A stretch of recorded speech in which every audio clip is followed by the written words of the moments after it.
Dressing রুমে সবাই তাকে বলতো লাকি চার, কিন্তু নাজমুল হোসেনের ভাগ্য কি আদৌ তার কখনো সহায় হয়েছিল? বারবার ফিরে এসেছেন ইনজুরি থেকে, তবুও সব সময় থেকেছেন ছায়ায়, আড়ালে। প্রতিভাবান এই ফাস্ট বোলারের ক্যারিয়ারটা শেষ হয়েছে শুধু আক্ষেপ আর অবহেলায়। 16 জানুয়ারি 2009 মিরপুরের আকাশ জুড়ে ঝলমলে রোদ, ত্রিদেশীয় সিরিজের ফাইনালে মুখোমুখি বাংলাদেশ ও শ্রীলঙ্কা।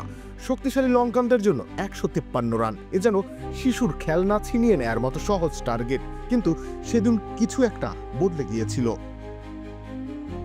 লঙ্কান ইনিংসের সূচনা হলো, আর মুহূর্তেই যেন ঝড় উঠল মিরপুরে। 6 রানের মাথায় 5 উইকেট নেই, অবিশ্বাস্য এক টুকরো স্বপ্নের মতো মুহূর্ত। মাঠের বাইরে টেনশন চিবোতে থাকা বাংলাদেশি সমর্থকরা গলা ফাটিয়ে দাঁড়িয়ে চিৎকার করছেন, স্টেডিয়াম কাঁপিয়ে দিচ্ছেন বাংলাদেশ বাংলাদেশ গর্জনে। আর এই ধ্বংসযজ্ঞের নেপথ্য নায়ক ছিলেন নাজমুল হোসেন, একজন অপ্রয়োজনীয় ক্রিকেটার। একাদশে সুযোগ পাওয়ার আগেও যাকে শুনতে হয়েছিল খারাপ করলেই আর কখনো দলে সুযোগ পাবেন না। কোচ জেমি সিডন্সের সেই কথা আজও তার কানে বাজে। কি অদ্ভুত, যার প্রতি এতটুকু আস্থা ছিল না কোচের, সেই ছেলেটাই সেদিন স্বপ্ন দেখিয়েছিল গোটা দেশকে। গল্পের শুরু আরও আগে। 18 বছর বয়সে আন্তর্জাতিক অভিষেক। 2005 সালে ঐতিহাসিক কার্ডিফের ম্যাচে অস্ট্রেলিয়াকে হারানোর নায়কদের একজন ছিলেন তিনি। ম্যাথিউ হেইডেনকে বোল্ড করে বিশ্বকে চমকে দিয়েছিলেন। এরপর এক দীর্ঘ অপেক্ষা। ইনজুরি তাকে শুইয়ে দিল হাসপাতালের বিছানায়, ফিরে এলেন কিন্তু জাতীয় দলে জায়গা পেলেন না। ব্যাটসম্যানরা হেঁটে হেঁটে পেটাবে এমন অবজ্ঞার শিকার হতে হলো তাকে, তবুও তিনি হাল ছাড়লেন না। যখনই সুযোগ পেয়েছেন নিজেকে উজাড় করে দিয়েছেন। 38 ওয়ানডেতে মাত্র 5 ইকোনমিতে 44 উইকেট, কিন্তু তিনি তবুও উপেক্ষিত। 2012 সালের এশিয়া কাপ ফাইনাল ছিল তার শেষ আন্তর্জাতিক ম্যাচ। বাংলাদেশ হেরেছিল মাত্র 1 রানে, আর নাজমুল সেদিনও ছিলেন নিঃশব্দ সৈনিক।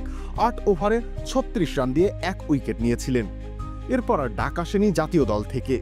সময় গড়ায়, দলে আসা যাওয়ার মিছিল চলে, কিন্তু নাজমুল স্কোয়াডে থেকেও একাদশে জায়গা পান না, একাদশে থেকেও বল করার সুযোগ পান না। জাতীয় লিগে 40 জনের স্কোয়াডে থেকেও নিজের নাম দেখেন না। 28 বছর বয়সে ক্ষোভে হতাশায় ক্রিকেট ছেড়ে পাড়ি জমান বিদেশে। তবে মাতৃভূমির মায়া ভুলতে পারেননি। 3 বছর পর ফিরে এসে মাত্র 31 বছর বয়সে বিদায় নেন প্রিয় খেলাটির কাছ থেকে। এখন তিনি কোচিংয়ে মন দিয়েছেন। একালের কিশোর ক্রিকেট প্রেমীরা হয়তো জানেন না সেদিন কি অবলীলায় তিনি কাঁপিয়ে দিয়েছিলেন সাঙ্গাকারা মাহেলাদের।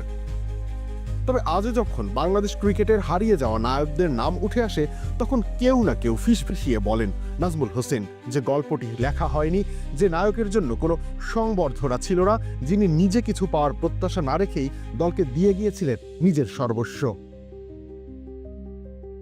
রবিউল ইসলাম রনি, খেলা 71।